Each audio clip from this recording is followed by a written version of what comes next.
concerning this pandemic, and many of them are around the question of whether or not their workplace is safe, and it ranges from calls from people such as food workers, shipping, people in the shipping business, to medical care professionals who are in the workplace, and they are very varied in terms of their concerns, often surrounding whether or not my workplace is safe.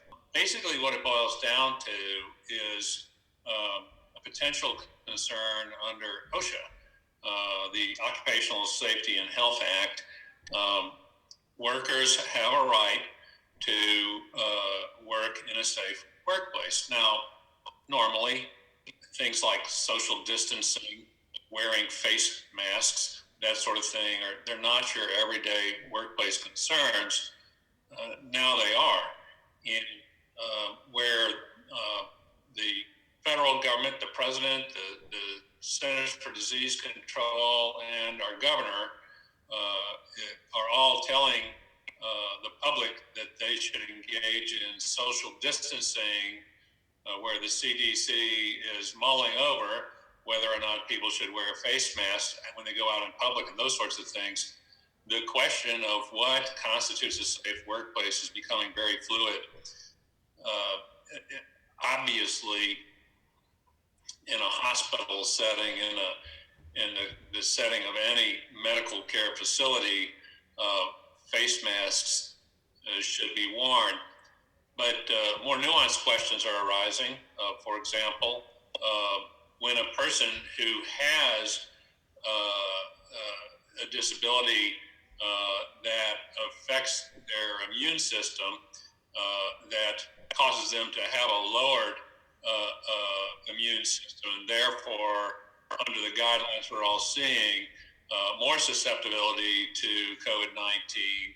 Some of them have concerns about whether or not, for example, they should be working in, let's say, a hospital ward where there are COVID-19 patients, and somebody is a kidney patient or otherwise has a lowered immune system. Those folks may be people who have what would be characterized as a disability within the meaning of the Americans with Disabilities Act as amended, and may be entitled to an accommodation for their disability. Accommodations being you work in another part of the hospital that doesn't have COVID-19 patients. In the workplace of, say, food handlers or shipping people, or let's say a railroad where dispatchers have to work, social distancing absolutely should be a part of it, and people should be made to feel safe. And if they aren't, then they have the right, and perhaps, by some people's belief, an obligation to report those problems to OSHA, make a claim. The law protects them from retaliation for making a claim at OSHA. So I want to stress, as you might expect, there have been no court cases yet adjudicating this stuff, and so the situation is very fluid, and new guidelines are coming out all the time. But I do think that if you feel you're in an unsafe workplace because of COVID-19 or exposure or potential exposure to COVID-19, then you do have some protections under the Occupational Safety and Health Act. But isn't it kind of a double-edged sword right now? What do you say, like, to the FedEx worker or the Norfolk Southern people, or like this cabinet company where the cabinet company is saying we're an essential business, and if you don't report to work, you're gonna be fired? What do they do?